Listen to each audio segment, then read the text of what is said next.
당신 또 어디 갔다 오는 거예요? 산책. 새벽 2시에 향수까지 뿌리고 산책? 이 나이에 무슨 청승이야. 이번엔 누구예요? 적당히 해라. 당신 예전에 셔츠에 묻은 립스틱도 내가 오해한 거였어요? 나이 먹고 왜 이렇게 사람 피곤하게 만들어? 50년을 참았어요. 50년! 또 시작이네 또. 뭐가 그리 불만이야. 지금까지 편하게 살았으면서 내가 이만큼 먹여 살렸으면 됐잖아. 뭐? 지금 그게 말이라고 해? 아직도 그렇게 여자가 좋아? 그래 좋다 어쩔래. 사람은 사람을 몇 번까지 용서할 수 있을까요? 영숙 할머니는 남편을 용서했을까요? 인생 포착은 우리 주변의 평범하지만 위대한 이웃들의 이야기를 전합니다. 함께 위로받고 싶다면 구독과 좋아요로 응원해주세요. 새벽 5시도 되기 전이었습니다. 78세 김영숙 할머니는 얇은 이불을 턱 끝까지 끌어당긴 채 눈을 감고 누워 있었습니다. 겨울 새벽 공기가 방 안까지 스며들어 장판은 차갑게 식어 있었고 오래된 창틀에서는 바람이 가늘게 새고 있었습니다. 그때 옆자리에서 이불 거치는 소리가 들렸습니다. 스르륵. 영숙 할머니는 천천히 눈을 떴습니다. 남편 박병수 할아버지가 침대 끝에 걸터 앉아 양말을 신고 있었습니다. 올해 80이 된 병수 할아버지는 며칠 전부터 갑자기 머리를 검게 염색하기 시작했습니다. 희끗하던 머리가 까매지자 막내딸 선미가 웃으며 말했었죠. 아버지, 갑자기 왜 멋부려요? 그때 병수 할아버지는 헛기침만 했습니다. 그런데 그날 새벽 병수 할아버지는 거울 앞에 서서 머리를 다시 매만지고 있었습니다. 점퍼 안쪽에는 낯선 향수 냄새도 희미하게 묻어났습니다. 달큰하고 싸한 냄새였습니다. 영숙 할머니의 손끝이 이불 위에서 아주 천천히 움찔했습니다. 그 냄새를 알고 있었습니다. 젊은 시절 병수 할아버지가 새벽에 들어오던 날마다 맡았던 냄새였습니다. 병수 할아버지는 휴대전화를 점퍼 안주머니 깊숙이 넣고 현관으로 걸어갔습니다. 오래된 마룻바닥이 삐걱거릴 때마다 그는 발소리까지 죽이려는 사람처럼 조심했습니다. 영숙 할머니가 조용히 입을 열었습니다. 어디 가요? 병수 할아버지의 어깨가 잠깐 굳었습니다. 산책? 이 시간에? 잠이 안 와서 좀 걷겠다는데 그것도 물어봐야 하나? 툭 던지듯 나온 말이었습니다. 영숙 할머니는 천천히 몸을 일으켰습니다. 차가운 장판이 발바닥에 닿자 온몸이 서늘해졌습니다. 산책 가는데 향수까지 뿌려요? 병수 할아버지가 뒤를 돌아봤습니다. 당신은 나이 먹고도 왜 그렇게 사람 피곤하게 하냐? 내가 80 먹고 바람이라도 난 줄 알아? 영숙 할머니는 대답하지 않았습니다. 대신 어젯밤 남편 점퍼 안에서 발견한 작은 손수건이 떠올랐습니다. 연분홍 꽃무늬가 들어간 여자 손수건이었습니다. 그녀 것이 아니었습니다. 병수 할아버지는 신발을 구겨 신고 현관문을 열었습니다. 차가운 새벽 바람이 집 안으로 훅 들어왔습니다. 밥은 차려놔. 문이 닫히는 소리가 작게 울렸습니다. 영숙 할머니는 한참 동안 현관만 바라봤습니다. 그러다 천천히 안방 서랍을 열었습니다. 양말 밑에 숨겨둔 손수건을 꺼내 손끝으로 만졌습니다. 부드러운 천 사이로 낯선 향이 아직 희미하게 남아 있었습니다. 잠시 뒤 큰딸 박미경에게 전화가 왔습니다. 엄마, 일어났어? 응. 아버지는? 산책 갔다. 미경은 웃으며 말했습니다. 요즘 아버지 건강 챙기시네. 잘 됐네 뭐. 영숙 할머니의 입술 끝이 아주 천천히 떨렸습니다. 미경아, 너희 아버지 말이다. 왜? 또 싸웠어? 영숙 할머니는 한참 뒤 작게 말했습니다. 아니다. 전화를 끊은 뒤 영숙 할머니는 부엌으로 갔습니다. 쌀통을 열었다 닫고 냄비에 물을 받았다가 다시 버렸습니다. 평생 해오던 아침 준비였는데 그날은 손이 움직이지 않았습니다. 그때 현관문 비밀번호 누르는 소리가 들렸습니다. 삑, 삑, 삑. 병수 할아버지가 들어왔습니다. 얼굴은 찬바람에 붉게 달아올라 있었고 입가에는 이상한 웃음기가 남아 있었습니다. 밥 안 됐어? 영숙 할머니는 남편 얼굴을 가만히 바라봤습니다. 수십 년을 같이 산 얼굴이었습니다. 젊을 땐 그 얼굴 하나만 믿고 살았고 아이들 키우면서는 그 얼굴 때문에 수없이 밤을 새웠습니다. 그런데 그날은 이상하게 낯설었습니다. 영숙 할머니는 천천히 앞치마 끈을 풀었습니다. 오늘은 당신이 차려 먹어요. 병수 할아버지 눈썹이 꿈틀했습니다. 뭐? 영숙 할머니는 대답 대신 안방으로 들어갔습니다.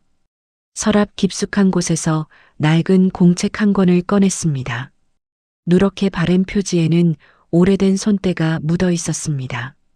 공책 첫 장에는 삐뚤한 글씨가 적혀 있었습니다. 1978년. 병수가 또 집에 안 들어온 날. 영숙 할머니는 그 글씨를 한참 바라봤습니다. 그리고 아주 작은 목소리로 중얼거렸습니다. 또 시작이네. 영숙 할머니는 낡은 공책 첫 장을 한참 바라보고 있었습니다. 1978년. 병수가 또 집에 안 들어온 날. 삐뚤삐뚤한 글씨 위로 손끝이 천천히 지나갔습니다. 오래된 종이에서는 눅눅한 먼지 냄새가 올라왔고 종이 끝은 세월에 닳아 부드럽게 헤어져 있었습니다. 밖에서는 병수 할아버지가 냉장고 문을 열었다 닫는 소리가 들렸습니다. 먹을 게 왜 이래? 툴툴거리는 소리가 안방까지 들려왔지만 영숙 할머니는 고개를 들지 않았습니다. 대신 공책 다음 장을 천천히 넘겼습니다. 그때 영숙 할머니는 29이었습니다. 큰아들 준호는 3살이었고 둘째 미경이는 아직 기저귀를 차고 있었죠. 네 식구는 인천 변두리 허름한 단칸방에서 살았습니다. 겨울이면 창문 틈으로 바람이 들어와 벽지가 들썩였고 연탄불이 약해지는 새벽이면 방 안 공기가 축축하게 식곤 했습니다. 그날도 밤이 깊도록 병수는 돌아오지 않았습니다. 영숙은 어린 미경이를 품에 안고 방문만 바라봤습니다. 아이 몸에서는 열이 올랐고 작은 이마가 뜨겁게 달아올라 있었습니다. 영숙은 젖은 수건을 몇 번이고 아이 이마에 올렸다 내렸습니다. 새벽 2시가 넘어가자 골목 끝에서 술 취한 사람들 웃음소리가 들렸고 잠시 뒤 대문이 덜컥 열렸습니다. 병수였습니다. 술 냄새가 먼저 들어왔습니다.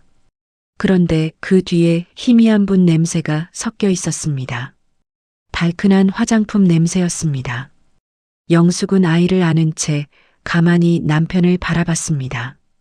어디 있었어요? 병수는 외투도 벗지 않은 채 혀를 찼습니다. 일하다 늦었다니까.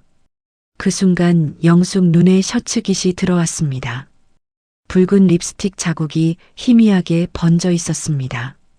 영숙 손끝이 미세하게 떨렸습니다.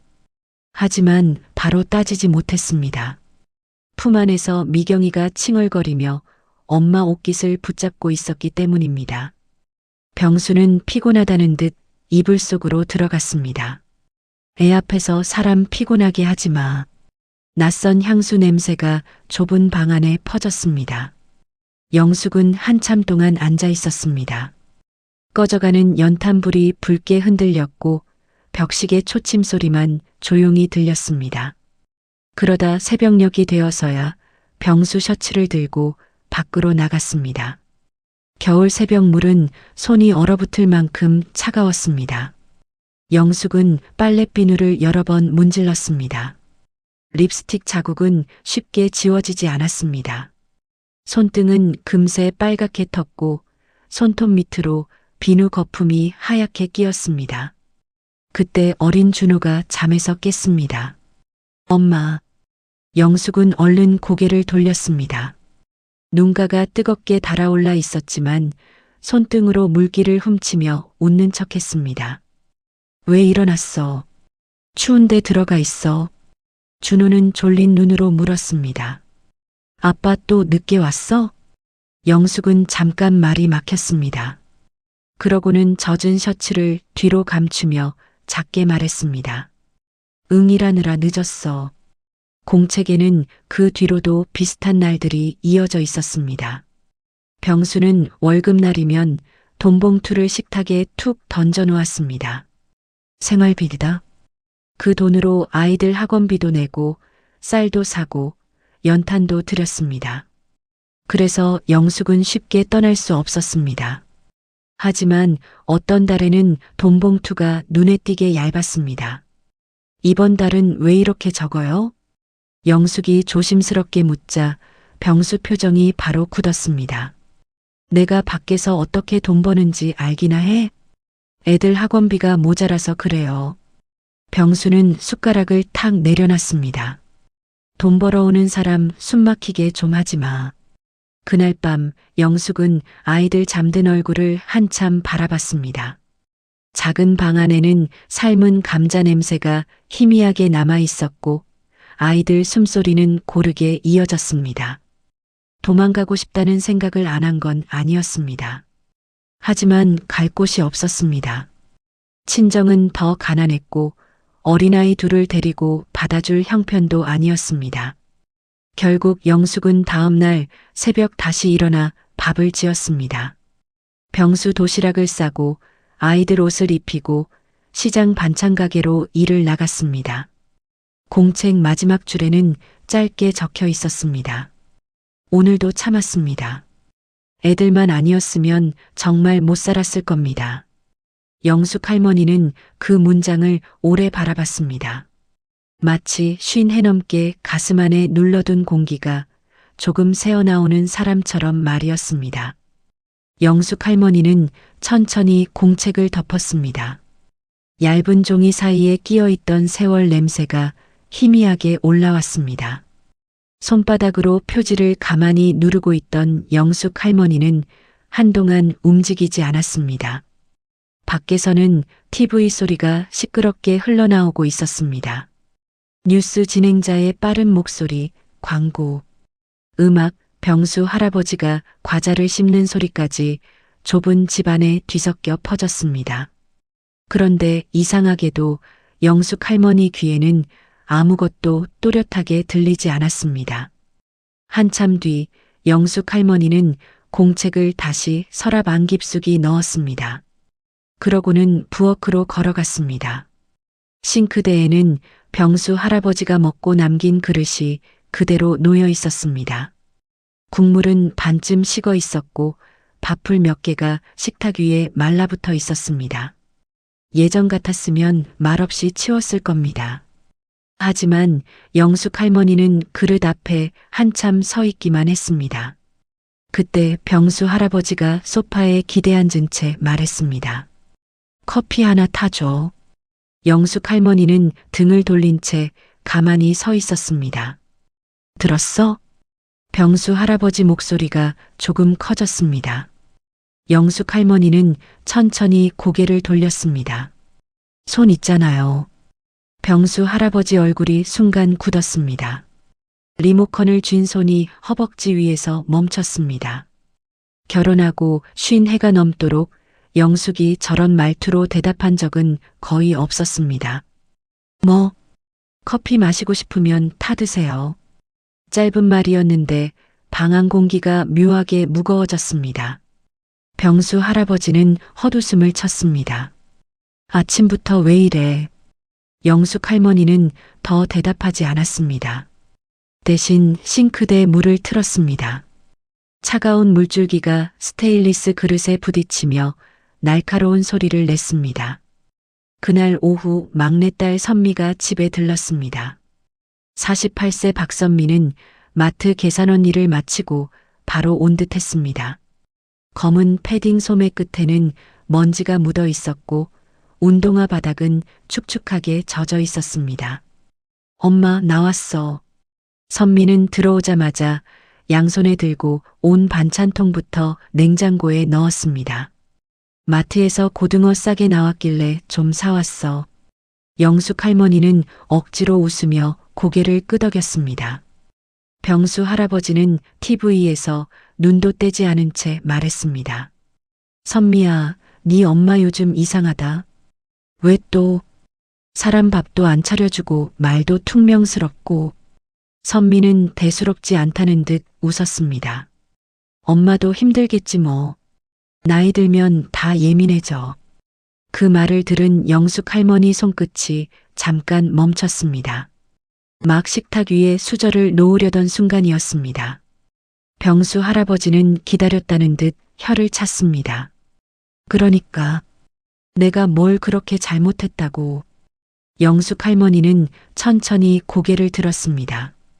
병수 할아버지는 소파에 다리를 벌리고 앉아 있었고 선미는 귤 껍질을 까며 휴대전화 화면을 보고 있었습니다. 저 풍경이 낯설지 않았습니다. 늘 그랬습니다. 무슨 일이 생겨도 결국 예민한 사람은 영숙이 되는 집이었습니다. 영숙 할머니는 입술 안쪽을 살짝 깨물었습니다. 그러다 조용히 물었습니다. 선미야. 응, 엄마. 니는 아버지가 평생 참 좋은 사람 같았나? 선미 손이 멈췄습니다. 갑자기 그건 왜 물어? 그냥. 병수 할아버지가 먼저 웃었습니다. 야, 네 엄마 또 시작이다. 그 말이 떨어지는 순간 영숙 할머니 눈빛이 아주 잠깐 흔들렸습니다. 또 시작. 수십 년 동안 들어온 말이었습니다. 남편 외도를 물어도 생활비가 비어 있어도 밤새 집을 안 들어와도 늘 돌아오는 말은 같았습니다. 또 시작이다. 영숙 할머니는 천천히 시선을 내렸습니다. 그리고 조용히 일어났습니다. 나 좀 누울란다. 안방으로 들어가는 영숙 할머니 걸음이 아주 조금 흔들렸습니다. 방문을 닫기 직전 거실에서는 병수 할아버지 목소리가 다시 들렸습니다. 늙으니까 사람이 별걸 다 의심해. 영숙 할머니는 문고리를 잡은 손에 힘을 줬습니다. 손등 핏줄이 툭 붉어졌습니다. 하지만 끝내 아무 말도 하지 않았습니다. 대신 안방 서랍을 다시 열었습니다.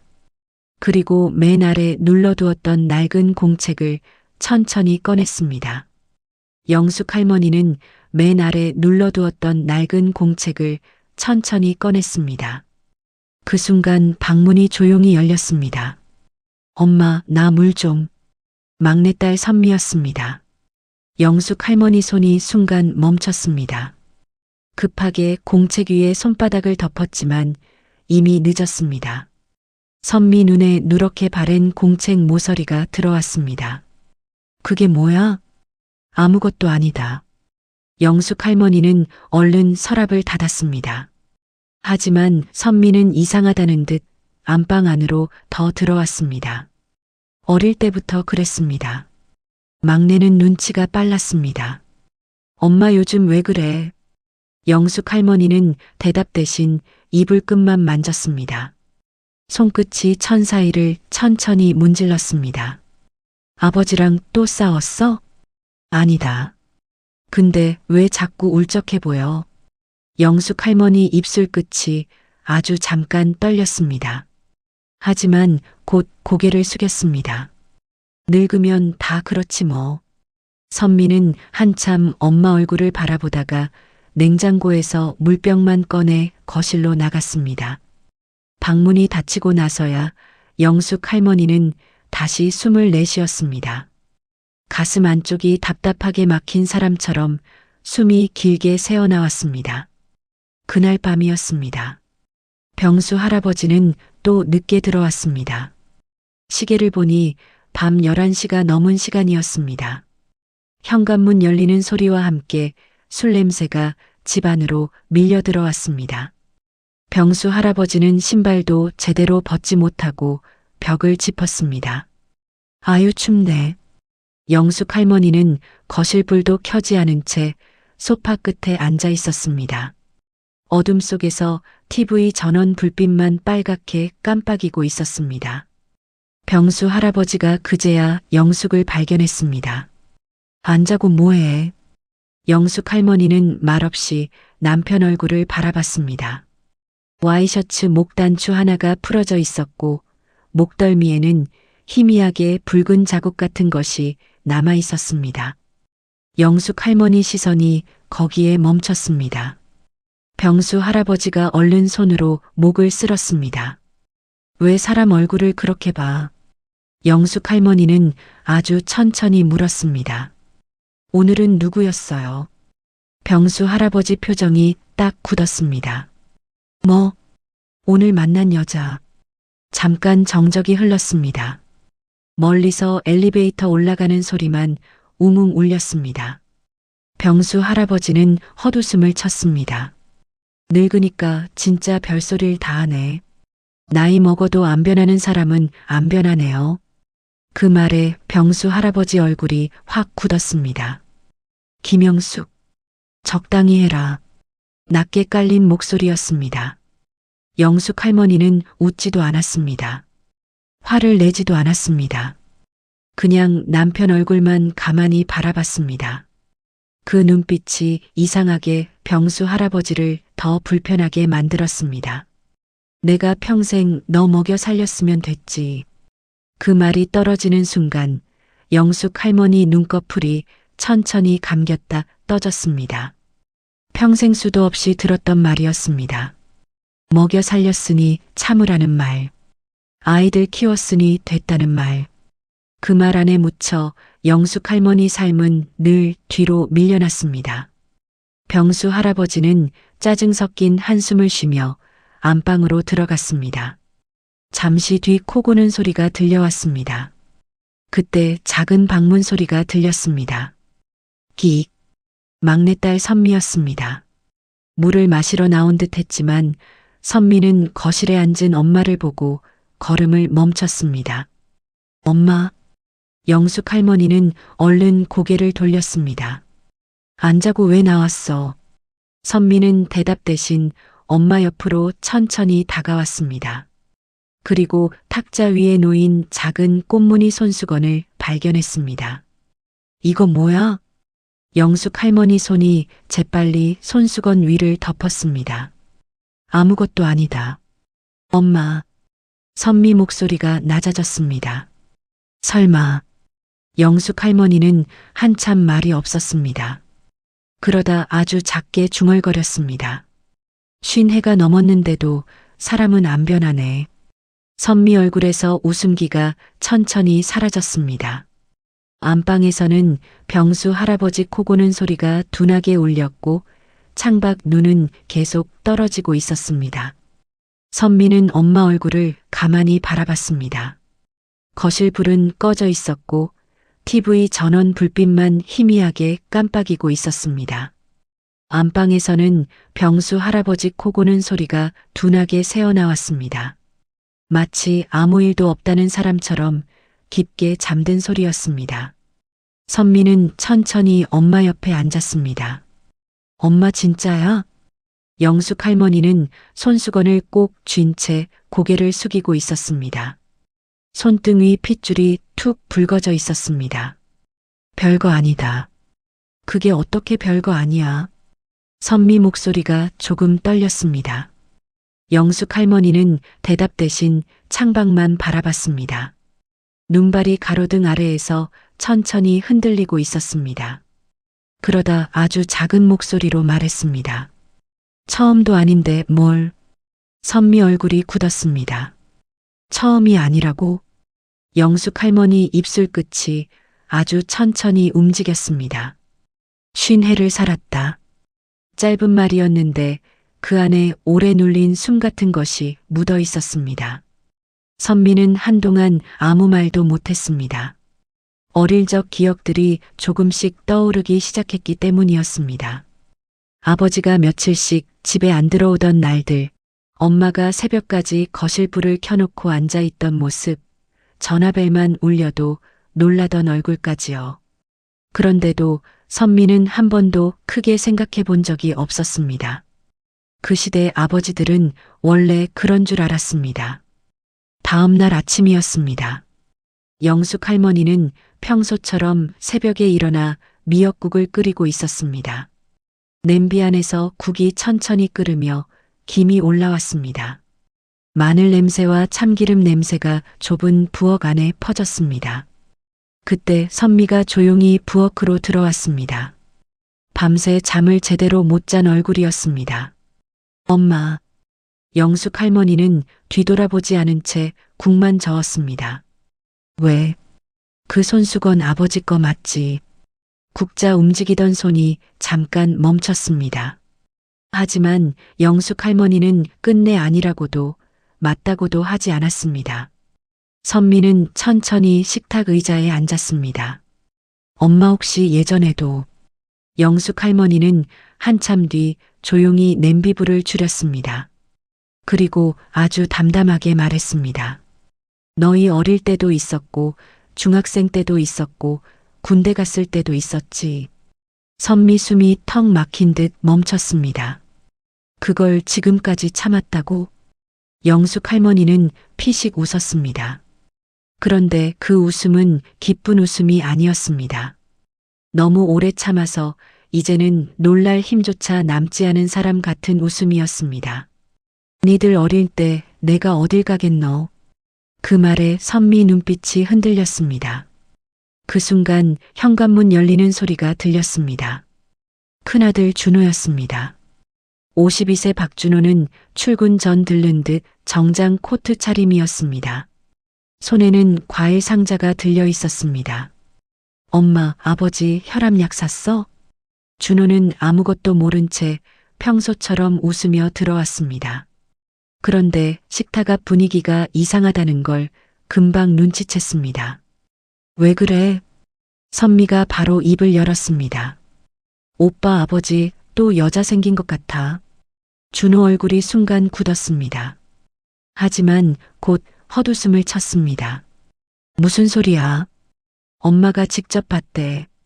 준호는 바로 영숙 할머니를 바라봤습니다. 엄마, 그 나이에 무슨 여자를 만나? 오해겠지. 영숙 할머니는 국구름만 바라보고 있었습니다. 김이 천천히 올라와 안경을 흐리게 만들었습니다. 준호는 한숨을 쉬었습니다. 엄마가 요즘 예민해진 거 아니야? 그 순간 선미가 자리에서 벌떡 일어났습니다. 오빠는 엄마 말이 안 믿겨? 아니, 그게 아니라 현실적으로 생각해 보라고. 준호 목소리도 조금 커졌습니다. 아버지가 지금 80이야.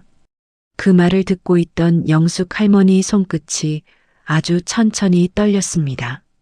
숟가락 끝이 국그릇 벽에 작게 부딪혔습니다. 딸 선미는 그 손을 내려다보다가 갑자기 마음 한쪽이 싸하게 식는 걸 느꼈습니다. 엄마는 평생 이런 식이었겠구나 싶었습니다. 용기 내서 말해도 결국 아무도 믿어주지 않았던 시간들. 그때 안방 문이 열렸습니다. 병수 할아버지가 하품하며 걸어 나왔습니다. 아이고 시끄럽네. 준호는 얼른 웃으며 말했습니다. 아버지, 혈압약 사왔어요. 병수 할아버지는 아무 일도 없다는 얼굴로 소파에 앉았습니다. 선미는 그런 아버지를 가만히 바라봤습니다. 그리고 처음으로 낯설다는 생각이 들었습니다. 선미는 아버지를 가만히 바라봤습니다. 평생 무뚝뚝하지만 책임감 있는 사람이라고 생각했던 얼굴이 그날은 이상하게 낯설었습니다. 병수 할아버지는 아무 일도 없다는 듯 귤을 까먹으며 TV 채널만 돌리고 있었습니다. 준호도 결국 더 말하지 않았습니다. 엄마가 오해한 걸 수도 있잖아. 그 말을 마지막으로 집안은 다시 조용해졌습니다. 하지만 선미 마음 한쪽에는 작은 가시 같은 것이 박힌 채 남았습니다. 그날 저녁이었습니다. 선미는 마트 퇴근 후 집으로 돌아와도 자꾸 엄마 얼굴이 떠올랐습니다. 국그릇 붙잡고 손 떨던 모습, 쉰 해를 살았다고 말하던 목소리가 자꾸 귀에 맴돌았습니다. 결국 선미는 밤늦게 다시 친정으로 향했습니다. 현관 비밀번호를 누르고 들어가자 집안은 캄캄했습니다. 거실 시계 초침 소리만 작게 들렸습니다. 안방 문틈으로는 희미한 불빛이 새어나오고 있었습니다. 선미는 조심히 방문을 밀었습니다. 영숙 할머니는 안경을 쓴 채 무릎 위에 공책을 펼쳐놓고 있었습니다. 작은 스탠드 불빛 아래로 누렇게 바랜 종이가 흔들리고 있었습니다. 엄마. 영숙 할머니가 깜짝 놀라 공책을 덮었습니다. 안 자고 왜 또 왔어? 선미는 말없이 엄마 옆에 앉았습니다. 그러고는 천천히 손을 내밀었습니다. 나 좀 보여줘. 영숙 할머니 얼굴이 굳었습니다. 뭘? 그 공책. 영숙 할머니는 바로 고개를 저었습니다. 봤자 좋을 거 없다. 엄마 혼자만 알고 있지 마.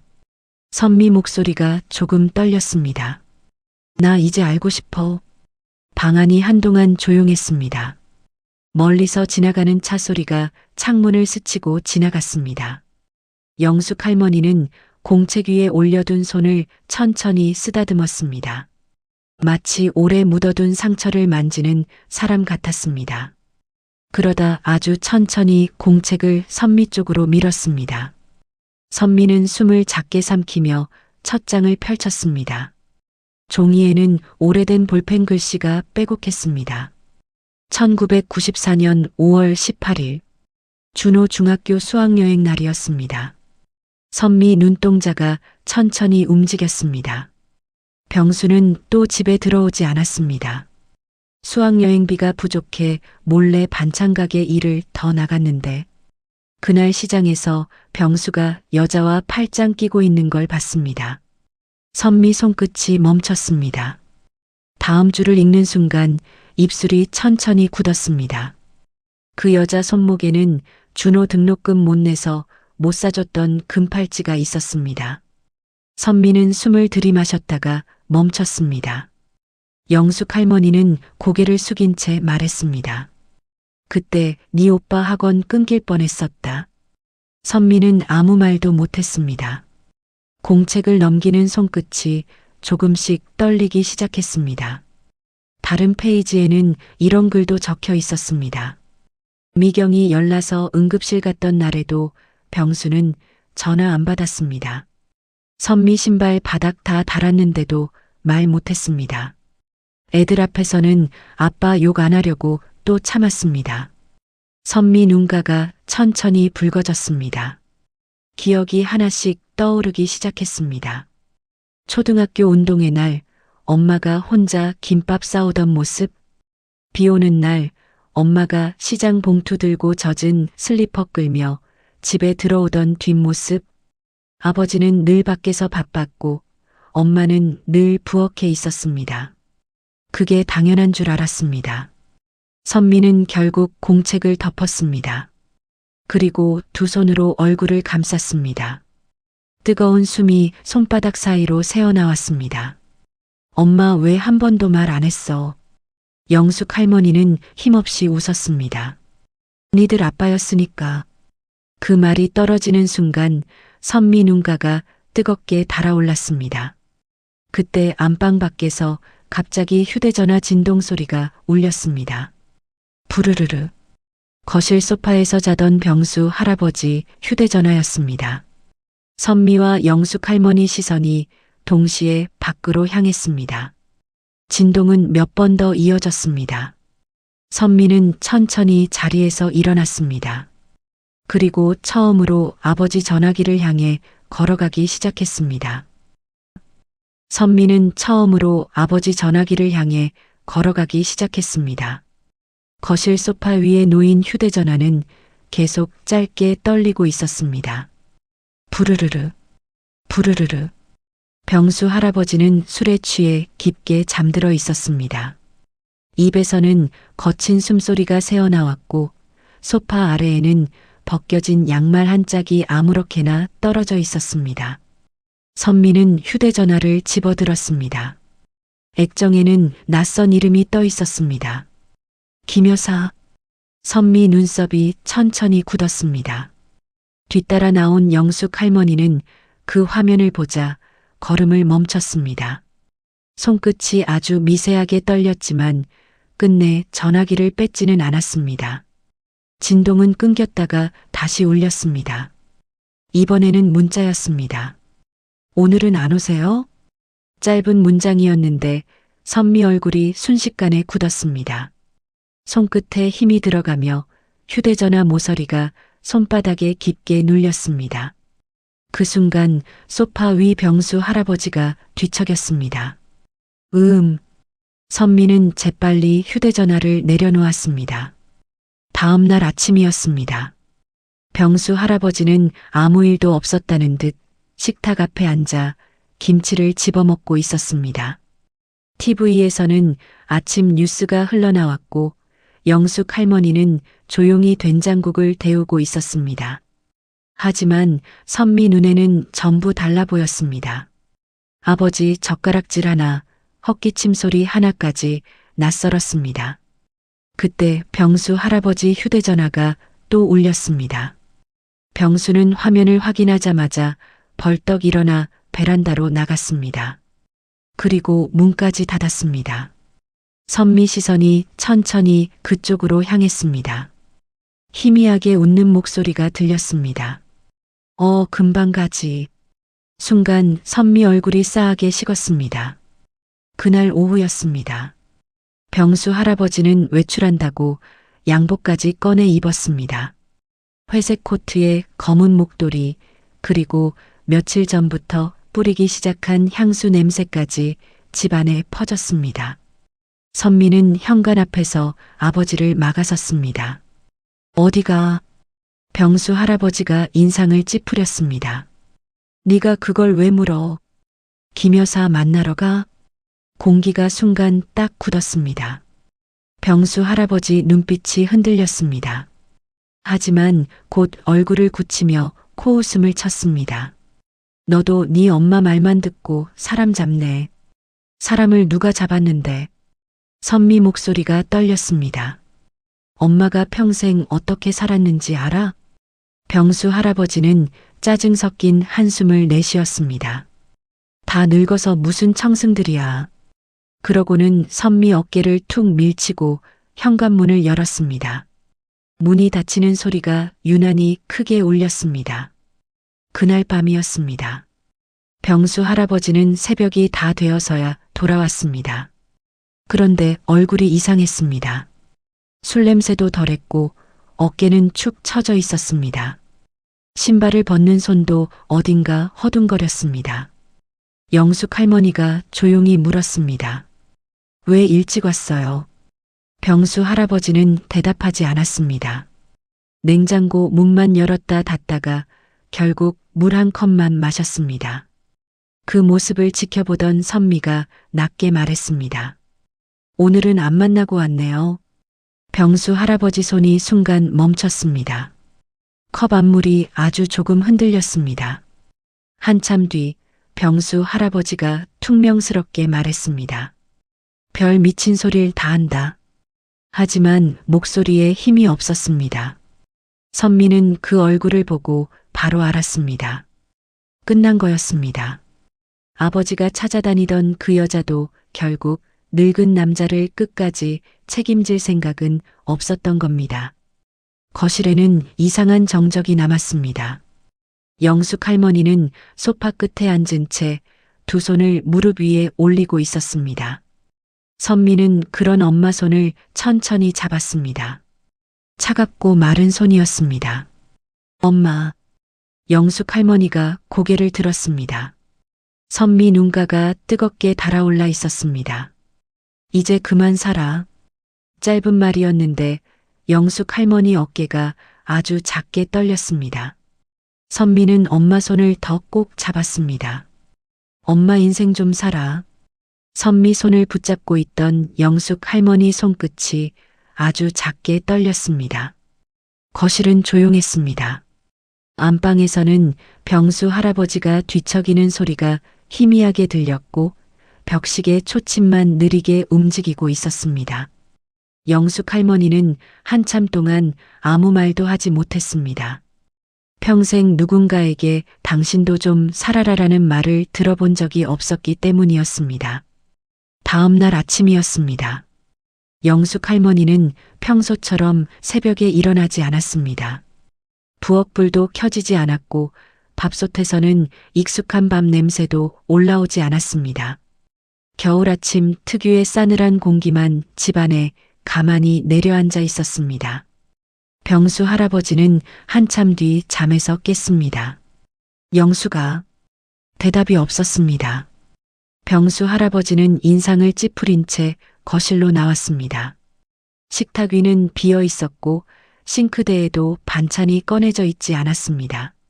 사람이 아침은 해야 될 거 아니야. 툴툴거리며 안방 문을 열자 영숙 할머니가 창가에 앉아 있었습니다.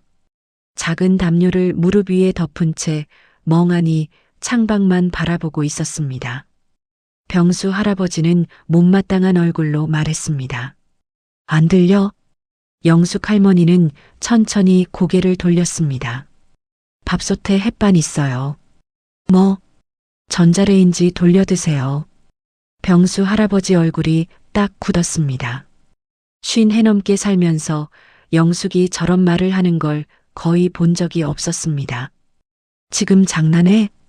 영숙 할머니는 다시 창밖으로 시선을 돌렸습니다. 창문 너머로는 출근하는 사람들이 두꺼운 외투를 입고 종종 걸음으로 지나가고 있었습니다. 영숙 할머니는 그 풍경을 한참 바라봤습니다. 그러다 아주 작게 말했습니다. 나도 이제 좀 쉬고 싶네요. 병수 할아버지는 짜증스럽게 냉장고 문을 열었습니다. 하지만 늘 가득하던 반찬통은 절반 이상 비어 있었습니다. 며칠째 영숙 할머니가 새 반찬을 하지 않았기 때문이었습니다. 결국 병수 할아버지는 햇반 하나를 전자레인지에 넣었습니다. 띵! 전자레인지 돌아가는 소리가 유난히 크게 울렸습니다. 그날 오후였습니다. 큰아들 준호에게 전화가 왔습니다. 병수 할아버지는 평소처럼 전화를 받으며 웃었습니다. 준호야. 그런데 수화기 넘어 목소리가 이상하게 짧았습니다. 네. 이번 주말에 집에 오냐? 잠깐 정적이 흘렀습니다. 예전 같았으면 손주들 데리고 오겠다고 먼저 말하던 아들이었습니다. 하지만 준호는 낮게 말했습니다. 바빠서요. 병수 할아버지 눈썹이 꿈틀했습니다. 아버지 혈압약도 떨어졌는데 약국에 전화하면 배달도 돼요. 아니면 병원 갔다 오시면서 사세요. 그 말 뒤로 전화가 끊겼습니다. 뚝! 병수 할아버지는 한동안 휴대전화를 귀에 댄 채 서 있었습니다. 며칠 뒤 병수 할아버지는 혼자 병원에 갔습니다. 접수대 앞에서 이름과 주민번호를 적는 손이 자꾸 멈췄습니다. 예전에는 영숙 할머니가 대신 접수표를 쓰고 약 봉투까지 챙겨주곤 했습니다. 대기실에는 부부가 함께 온 사람들이 많았습니다. 누군가는 남편 목도리를 고쳐주고 누군가는 아내 손에 따뜻한 물병을 쥐어주고 있었습니다. 병수 할아버지는 플라스틱 의자 끝에 혼자 앉았습니다. 소독약 냄새가 코끝을 찔렀고 형광등 불빛은 유난히 차갑게 내려왔습니다. 그날 저녁 병수 할아버지는 혼자 동네 편의점으로 나갔습니다. 찬바람이 얼굴을 세게 스쳤습니다. 편의점 문이 열릴 때마다 따뜻한 히터 바람이 훅 끼쳐왔습니다. 병수 할아버지는 도시락 하나와 컵라면을 집어들었습니다. 집으로 돌아온 병수 할아버지는 혼자 식탁에 앉았습니다. 전자레인지에 돌린 도시락에서는 뜨거운 김이 올라왔지만 집안은 이상하게 차가웠습니다. 숟가락으로 반찬을 뒤적거리던 병수 할아버지는 문득 고개를 들었습니다. 거실 건너편 영숙 할머니는 작은 스탠드 불빛 아래에서 무언가를 쓰고 있었습니다. 낡은 공책이었습니다. 병수 할아버지는 잠시 그 모습을 바라봤습니다.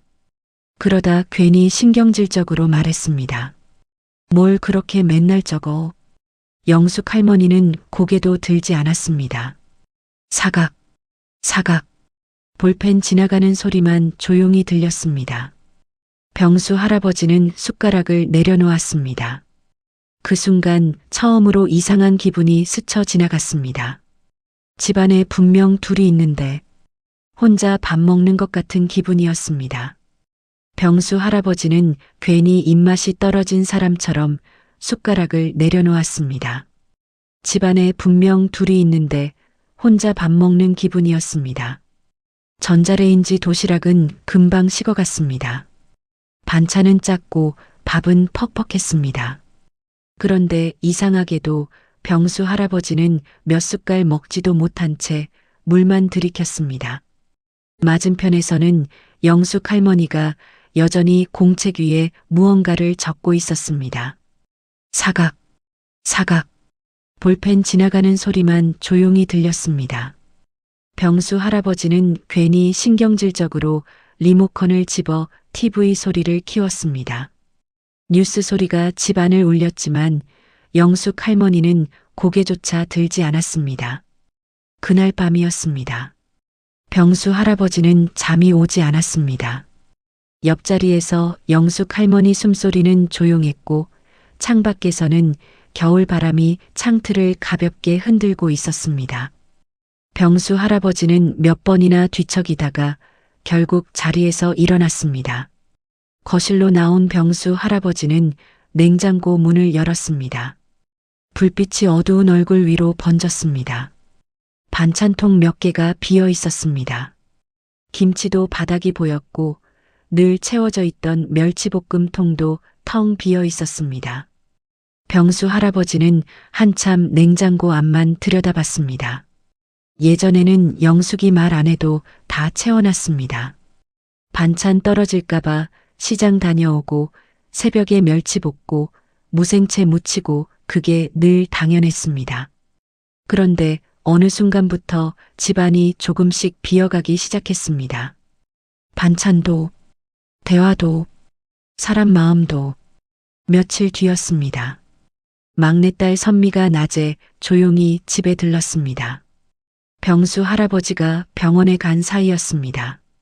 선미는 작은 서류 봉투 하나를 식탁 위에 올려놓았습니다. 엄마, 내가 알아봤어. 영숙 할머니는 봉투를 바라보기만 했습니다. 어렵게 생각하지 마. 혼자 가는 거 아니야. 내가 같이 갈게. 선미가 봉투 안쪽에 작은 메모지를 하나 끼워두었습니다. 엄마, 늦은 거 아니야. 내가 옆에 있을게. 영숙 할머니는 그 글씨를 오래 바라봤습니다. 손끝이 떨려 메모지가 살짝 흔들렸습니다. 내가 이 나이에. 엄마. 선미가 엄마 손을 잡았습니다. 엄마는 지금까지 우리 때문에 살았잖아. 이제는 엄마 때문에 살아도 돼.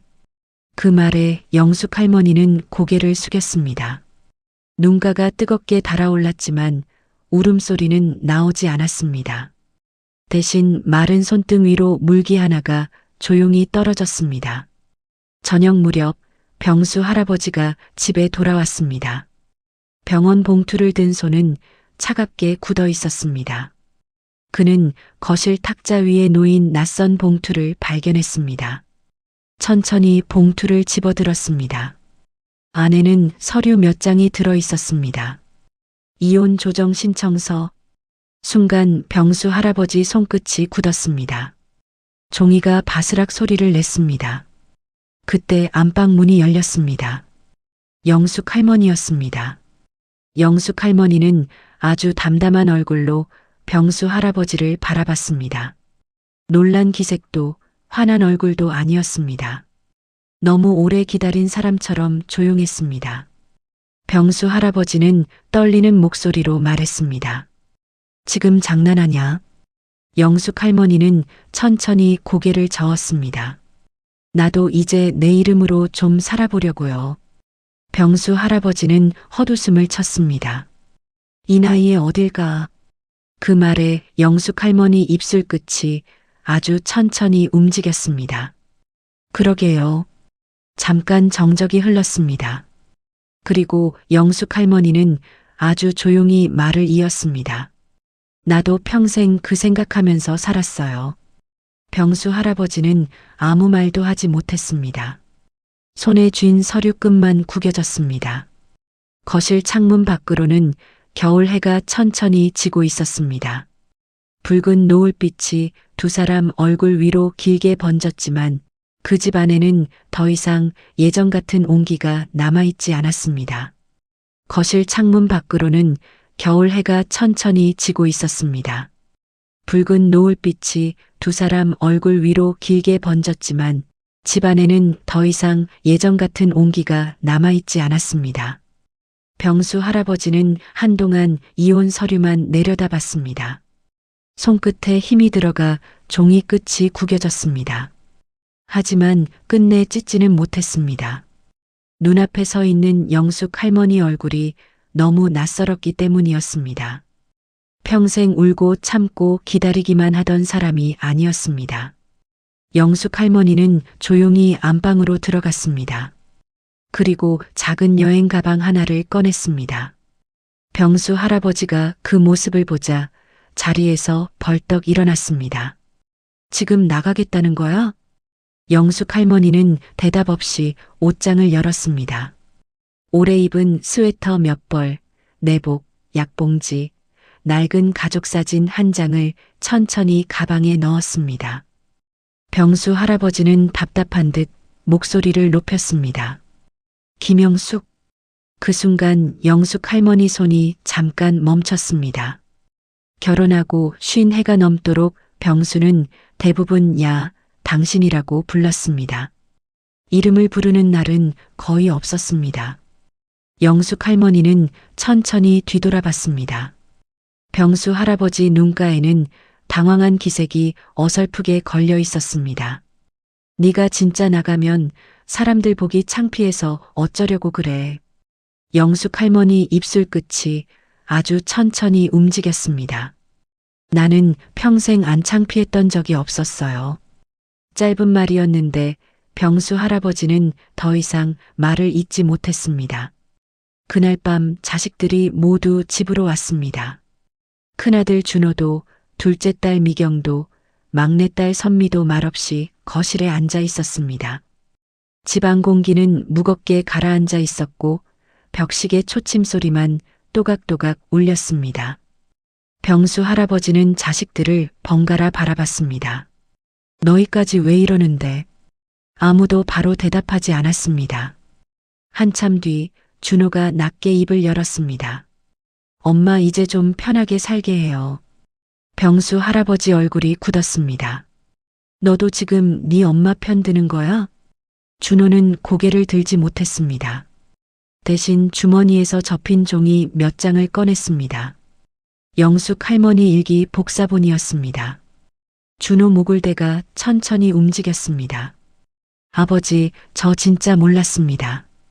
병수 할아버지 시선이 종이 위로 떨어졌습니다. 준호 수학여행비 없어서 밤새 울었습니다. 아이들 앞에서는 또 웃었습니다. 삐뚤삐뚤한 글씨가 눈에 들어오는 순간 병수 할아버지 손끝이 아주 미세하게 떨렸습니다. 그런데도 끝내 미안하다는 말은 나오지 않았습니다. 대신 얼굴만 천천히 굳어갔습니다. 그 모습을 보던 선미가 울먹이는 숨을 삼켰습니다. 엄마는 평생 우리 때문에 참았대. 선미 눈가가 뜨겁게 달아올라 있었습니다. 근데 우리는 그것도 모르고 엄마더러 예민하다고 했어. 둘째 딸 미경은 아무 말 없이 엄마의 낡은 카디건을 접고 있었습니다. 손끝이 자꾸 헛돌았습니다. 엄마 내가 그때 전화로 괜히 말했지. 아버지 나이 생각하라고. 미경은 말을 다 잊지 못했습니다. 영숙 할머니는 말없이 딸 손등만 가만히 쓸어내렸습니다. 그 손길이 이상하게 더 사람 마음을 무너뜨렸습니다. 며칠 뒤였습니다. 영숙 할머니는 작은 원룸으로 옮기게 되었습니다. 미경이 커튼을 달아주고 있었고 선미는 냄비와 그릇을 싱크대 아래에 정리하고 있었습니다. 준호는 무거운 이불을 장롱 위에 올려놓고 한참 숨을 골랐습니다. 방은 좁았지만 햇빛이 잘 들었습니다. 창문 아래로 작은 화분 하나도 놓여 있었습니다. 영숙 할머니는 창가 앞에 가만히 서 있었습니다. 따뜻한 햇빛이 주름진 손등 위로 천천히 내려앉았습니다. 그때 준호가 뒤에서 조용히 말했습니다. 엄마. 영숙 할머니가 돌아봤습니다. 준호 눈가가 붉게 젖어 있었습니다. 고생했어. 그 한마디에 영숙 할머니 눈꺼풀이 천천히 떨렸습니다. 평생 처음 듣는 말 같았습니다. 영숙 할머니는 고개를 숙였습니다. 참았던 숨이 천천히 새어나왔고 눈가에 맺힌 물기가 주름 사이로 조용히 흘러내렸습니다. 한편 병수 할아버지는 혼자 집에 남아 있었습니다. 불 꺼진 거실, 반찬 없는 냉장고, 혼자 놓인 밥상, TV 소리만 크게 울리고 있었지만 집안은 이상할 만큼 조용했습니다. 병수 할아버지는 식탁 앞에 멍하니 앉아 있었습니다. 그러다 무심코 입을 열었습니다. 영수가. 대답은 돌아오지 않았습니다.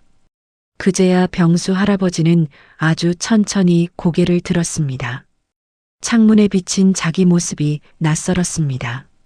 평생 외롭다고 생각했던 사람이 있었는데 정작 혼자였던 건 늘 다른 사람이었다는 걸 너무 늦게 알게 된 얼굴이었습니다.